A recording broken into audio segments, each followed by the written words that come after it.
Is Black in the room with us? Like, where?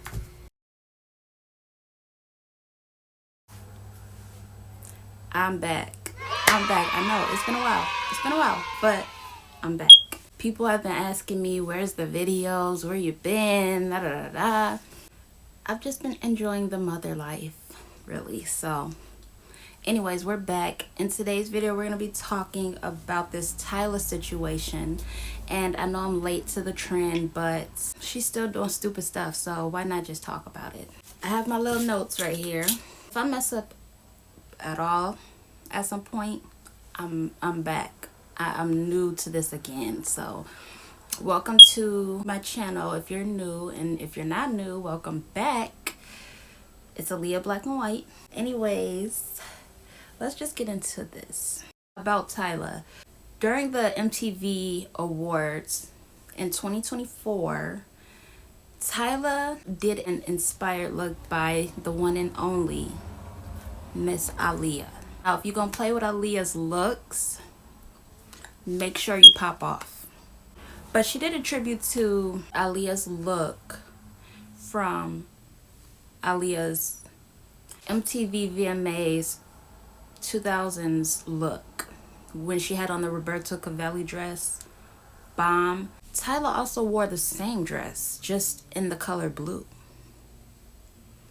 We're gonna get into that soon, but let me stay on track. Some of her inspirations and artists are Rihanna, Beyonce, Aaliyah, and probably many more, but just to name a few, and just to name the top ones, those are the ones. So when you see Tyla, you're going to see a bit of Rihanna, a bit of Beyonce, a bit of Aaliyah, a bit of Ariana Grande. So I feel like personally, her reason behind the inspiration of these female artists is, and don't mind that, it needs batteries. But her inspiration behind why she is doing this is to replace those women, those female artists. Now, the only reason why I think she has inspiration by these female artists is because she was put out to replace them. She is an industry plant. At this point, the industry doesn't want Beyonce and probably not even Rihanna and all of them. But then again, they search for another artist, a young female artist, to come out and replicate these other female artists they no longer want. And Tyla is that person. Every time you see her, you see a little bit of Rihanna, you see a little bit of this artist, that artist, and the only thing she knows is gonna save her is if she says that she's inspired by these artists. And I totally don't think that's true. I just think that she is meant to be here to do what they started or continue what they left behind or what they're no longer doing.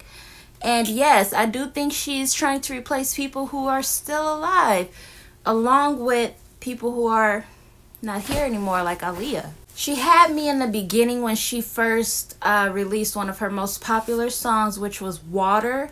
But then, after a while, it just started taking a turn for the worst. I just started disliking her as an artist, and I'm just like, yeah, no, whatever. The number one thing that made me fall out with her is that stunt she put on the Breakfast Club. And I'm sure we all seen that. And it was over a race thing. We're going to get into the Breakfast Club a little bit. Some of the first things that they were asked on the Breakfast Club not to ask her were about Kai Cenat, not touring with Chris Brown, the colored thing, because she mentioned she was a colored girl. People seen her as colored.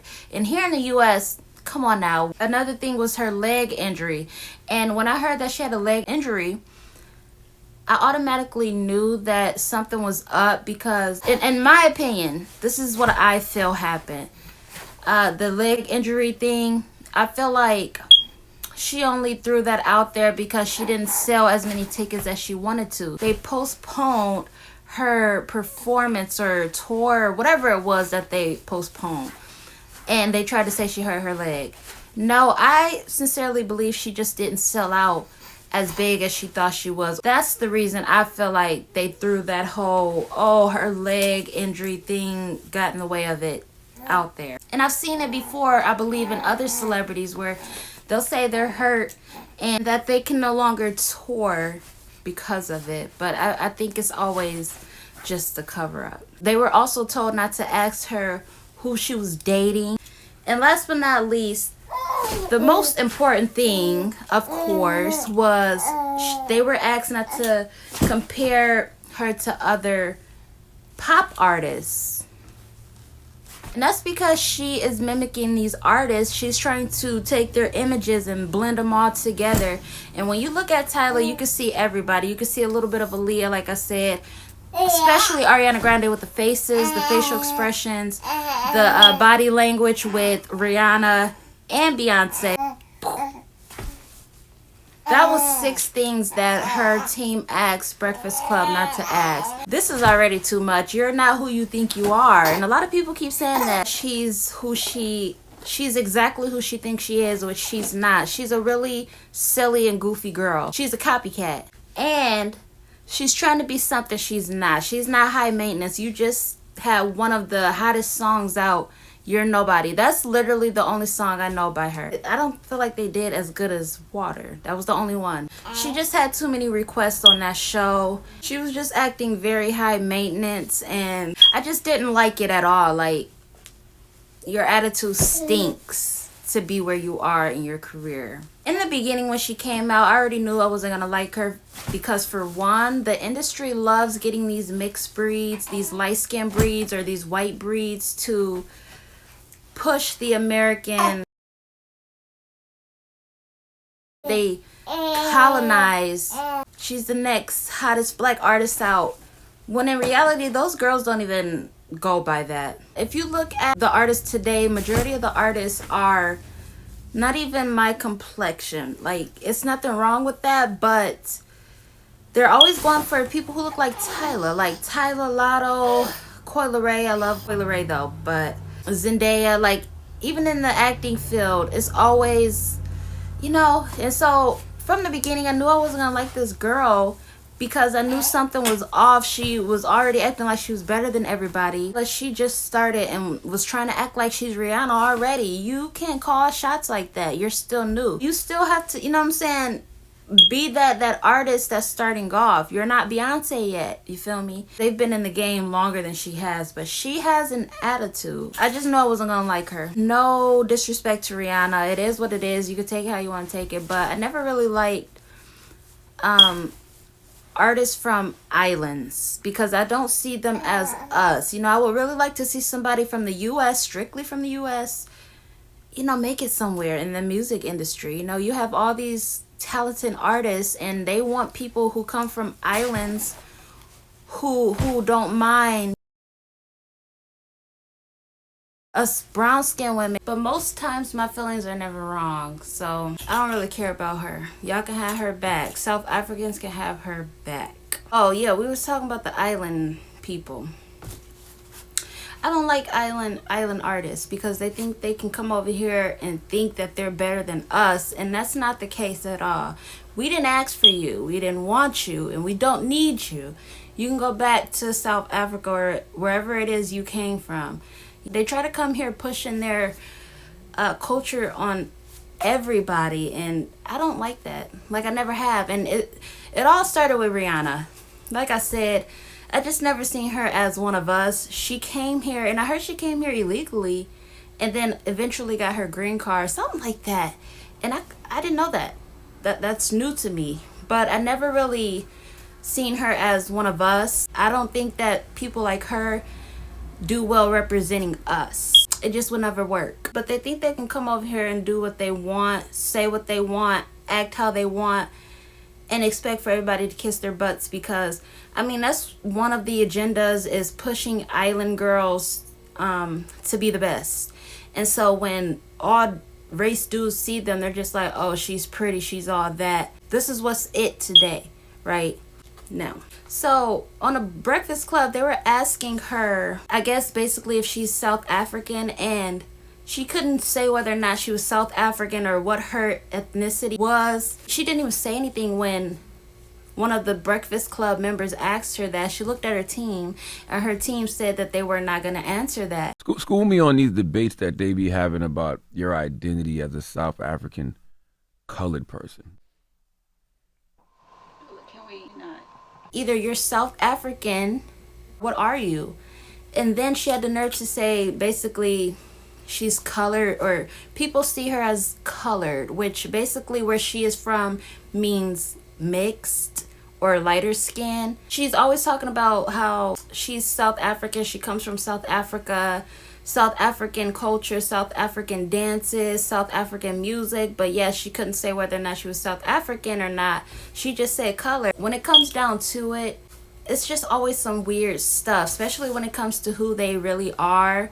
They want to try to maintain that unknown status so that they can brand off of multiple races. She comes out and says she's South African, they're going to put her in that category. But as long as she does not mention it and she says she's colored, people can't really go off of color, you know what I'm saying? They're just going to be like, oh, she's just light-skinned. We don't know who she is or who she wants to be, what she goes by. So therefore, she's going to profit off of just about everything, mimicking our artists that are originally from here who make R&B music, and she can't even identify herself. She wants to be inspired by black artists so bad, but had the nerve to just say she was color, which means she's basically just mixed.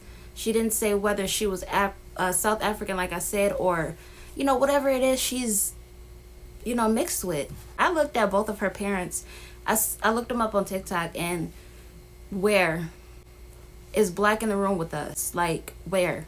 But her true character is starting to show, and I feel like she's a colorist and she's a colonizer, and that's how people feel about Drake. She wants to, you know, be inspired by Aaliyah, Rihanna, Beyonce, all black women. Aaliyah was a black woman, and she acknowledged that. Yet you have this confused young girl who can't identify herself but wants to gain inspiration, or, you know, share her inspiration that she has from these black artists.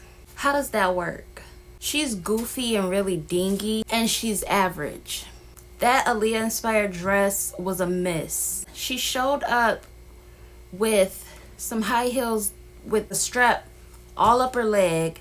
That's a very elegant dress. You know how Aaliyah pulled that off? It was classy who met classy. You can't come out in something elegant and mix it with dirty. You know what I'm saying? Then her hair looked like she had 20 plus old dreads. For one, you didn't bring it to be showing inspiration to Aaliyah. And two, you can't even identify yourself, not even as a South African. What are you doing?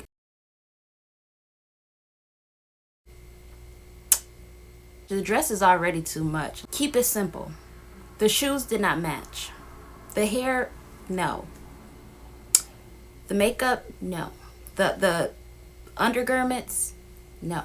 But if you're gonna do a tribute to one of the most hottest artists to ever exist, actually bring something to the table. She pulled this look off at the MTV VMAs 2004, and that's exactly when Aaliyah wore hers, just in 2000 at the MTV VMAs. Like, is that weird or not? That's really weird to me that she would try to put that dress off at the same event. I feel like she's trying to give off she can do whatever she wants.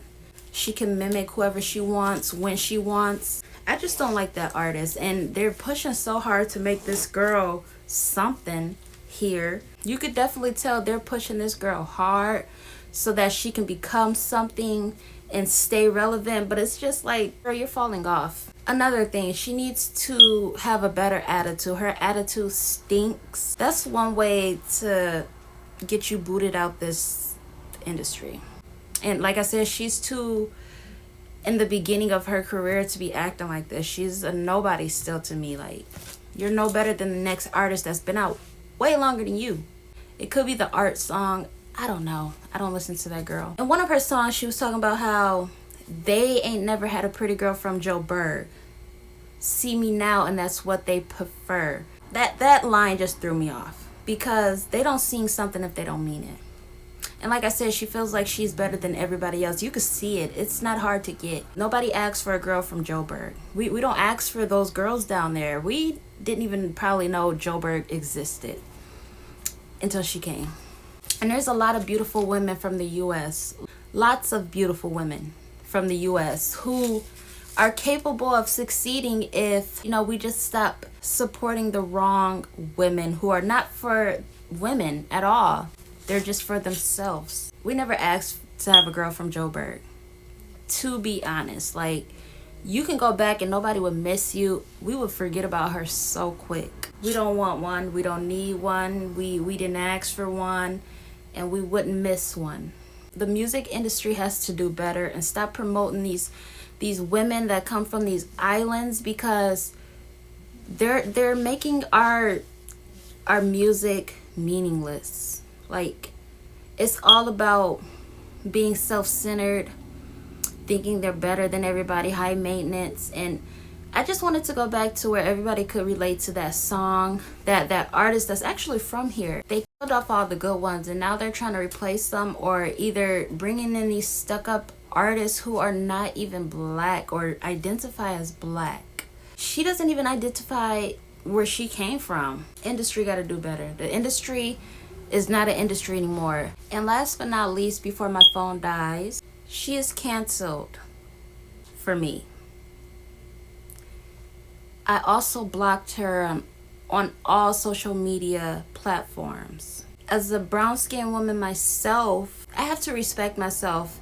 I can't invest my energy into somebody who can't identify themselves, who comes here and uses the word colored to define herself. And then she comes here with all these demands. Oh, don't ask me this, don't ask me that, don't ask me that. Who do you think you are? Why don't you go back to doing those little concerts you were doing wherever it is you were? I also didn't know she was a YouTuber. Go back to doing that. Nobody asked you to come here and demand all these requests and act high maintenance. Nobody here wants you here. Nobody here asked you to be here. You know, and that goes for anybody that came from the island, like Rihanna, Tyla, Drake. Go profit off of your culture and leave our culture alone. Let our brown skin artists profit off of us. Anyways, that's pretty much it for this video. You guys let me know what you think. Like I said, I am very late on this topic, but I still want to talk about it because it has something to do with my girl Aaliyah, period. Aaliyah slayed, Tyla did not. Did you think she slayed the Aaliyah look? What are your thoughts on everything? Let me know down below. I'm glad to be back. If you made it this far, comment a green heart. And if you made it this far, thank you. I really appreciate it. Y'all some real ones. And thank you to everybody who's been sticking around. I know it's been a while since I've been posting, but I really appreciate it. Thank you for 4,000 and something subscribers. I really appreciate it. Thank you. And I hope you guys are excited for more videos. Like, comment, and subscribe, and I'll see you guys in my next video.